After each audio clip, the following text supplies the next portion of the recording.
Let's talk to Anne-Elisabeth Moutet, French journalist and columnist at the Telegraph, because it would appear that things are going from bad to worse over in France. Front page of the Times today, Emmanuel Macron loses another Prime Minister days before protests and strikes. I was speaking to a friend of mine in France the other day who said that what is coming in the next couple of days will be much worse than the Gilets jaunes, if you might remember that from a couple of years ago. Anne-Elisabeth, very good morning to you. Good morning, Mike. Good to talk to you. So, I mean, we know that in France, you know, chaos is something that you're used to. It's not so unusual for the government to collapse, and in the last sort of few months there have been several opportunities for it to happen. But how is the nation feeling this morning? The nation is feeling, I would say, a bit exasperated because ever since Emmanuel Macron called a snap election a year and 4 months ago, which he didn't have to call, there has been instability in ways that we don't remember since pre-de Gaulle days. And there's also the idea is every now and then you need to shake up the place, but it was completely useless, and it seemed like a kind of self-indulgence from the president. Yes. And now his last prime minister, who barged into the Élysée palace 9 months ago when Macron was about to appoint somebody else, and who bullied essentially the president who once called himself Jupiter. Macron let him run it, even though we knew he was an old-fashioned centrist who'd never been first rank. He had cabinet jobs before. He was never considered prime minister.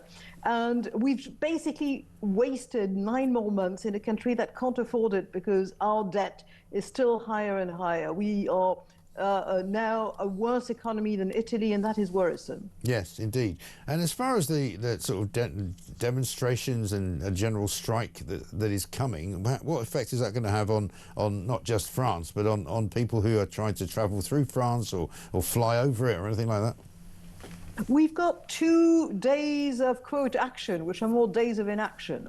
And they're not quite the same thing as the usual general strikes that you've had in France. And we're not quite sure that they will have the same effect. But tomorrow, on the 10th of September, the whole country is supposed to be blocked. And that means you don't go to work, you don't send your kids to school.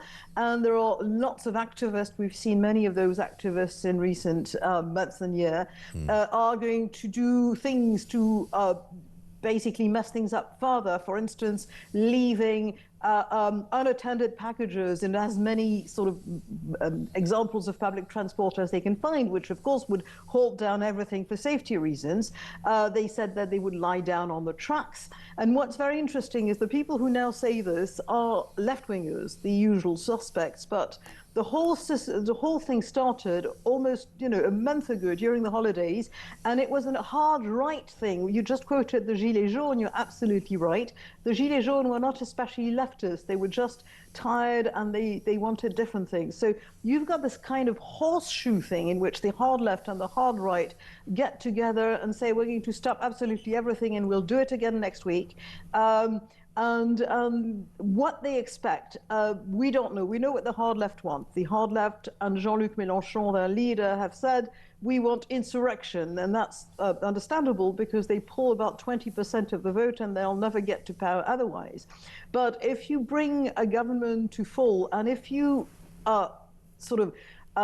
use the exasperation among the French that the country is not well run, which is such that MPs have voted against this government, anything can happen. So we are in uncertainty right now. Yes, very much so. Well, we should keep our eyes very closely peeled and looking in your direction. Anne-Elisabeth Moutet, thank you very much indeed, French journalist and columnist at the Telegraph, of course.